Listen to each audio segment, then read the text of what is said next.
Hello friends and family, it's me, Jessie. So today I am a little bit sick and I also took my last exams of undergrad. So that's right, I'm done with college and I walk on Saturday. But anyway, today I'm going to tell you guys a little bit about the visa process, like what the timeline looks like, how many steps it takes, and what you're going to be responsible for, and what your company is going to help you with moving to China from the US side of things. So if you're coming from the US, your timeline and such is going to look a little bit like this. So first you're going to have to get together like your passport, a picture for your visa, your degree certificate, which you have to get endorsed and legalized, which are two different things, which I'll get into in a second. But you have to get your degree and your TEFL certificate and such. You'll also send them a copy of your passport page, so like the important page with all of the information, which you also have to make sure that your passport is not damaged. So the Chinese embassy, from what they've told me, is a little bit picky about how your passport looks. So if there's like some, maybe I can find a picture, but if there's like some damage to your passport, like wrinkly pages from water damage or like a crinkle, which I might actually have to get my passport redone because I might have damage to mine, they may not accept it when they do like your paperwork at the consulate or when you go through customs, which would just be the worst. That would be so annoying to deal with. But anyway, so you will send them that. You will also have to have your degree, which in the US takes a little bit of time to get. So like if you're graduating like me in December, be aware that your degree may not come for like 8 to 10 weeks. So I have to get a copy of my degree expedited so that I can actually have it and send it to them on time. Then you also should be working on your TEFL certification, which is a 150-hour one. You'll get that notarized and legalized. So basically what notarized and legalized means is that you'll go to a notary and they'll like sign it or stamp it in China, but in the US they sign it, and that makes it like a legal document. And so my brother is going to be doing that for me because he's an attorney.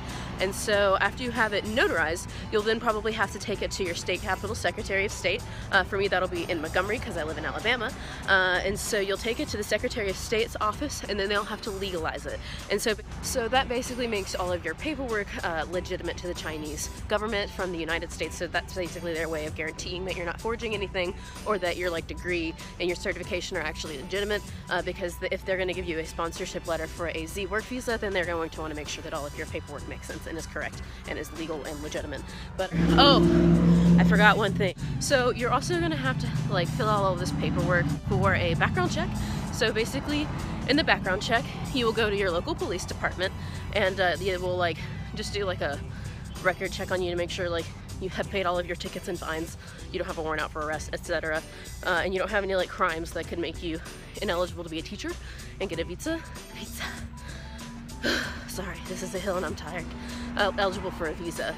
So basically you'll go get a background check, and then at the police office they actually have to stamp your document. So it has to be, unlike the other documents, it has to be notarized at the police department, so just make sure you keep that in mind. So you have to have like a health check when you go there to make sure you don't have like hepatitis C, HIV, AIDS, or anything. But yeah, basically you get the gist of it. Then you have to have a medical check. You can either do that in the States, which I think is a little bit more expensive, or you can do it in China, which is what I'm doing, to ensure that you are healthy enough to the Chinese government standards to actually work there. And so then you also get this background check, which you already have notarized, and this medical check, which you need to get notarized as well. You will get those legalized at the consulate and bring all of this with you in addition to your other documents like your TEFL certificate and your degree to the consulate. After you get all of that together, then you will send all of those documents, like high quality photocopies of all of those documents that I listed, to your company. Then your company will then send you your contract, which you should sign and send back to them, which you'll then sign another copy when you get there. That's what I'm doing at least. Your company will give you a sponsorship letter. Okay, so this sponsorship letter is like the most important part for getting your visa. And so in the sponsorship letter, it'll basically state why you're working there, how you're going to be working there, and that they're going to be responsible for you. And then you will have to take that sponsorship letter and all of your paperwork to the consulate's office, which might be an embassy, it might be a consulate. You have to check which region is actually your region. And so you'll have to, for me, for example, the consulate that I'm going to is basically the U.S. consulate in Houston, I'm pretty sure. Yes, so basically I'm going to the U.S. consulate in Houston. I'm not sure if I can mail it in yet or if I actually have to fly there, which is a bit tedious. And then they will approve all of my documents, and if everything goes well, then they will give me my visa.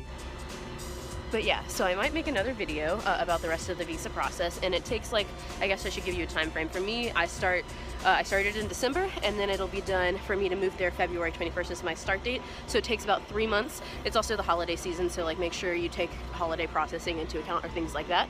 Anyway, if you have any more questions about what it's like going to China and getting a visa as a teacher, things like that, all of that process, let me know down below. I also am trying out some new vlogging formats, like actually walking around, because you guys seem to like that better.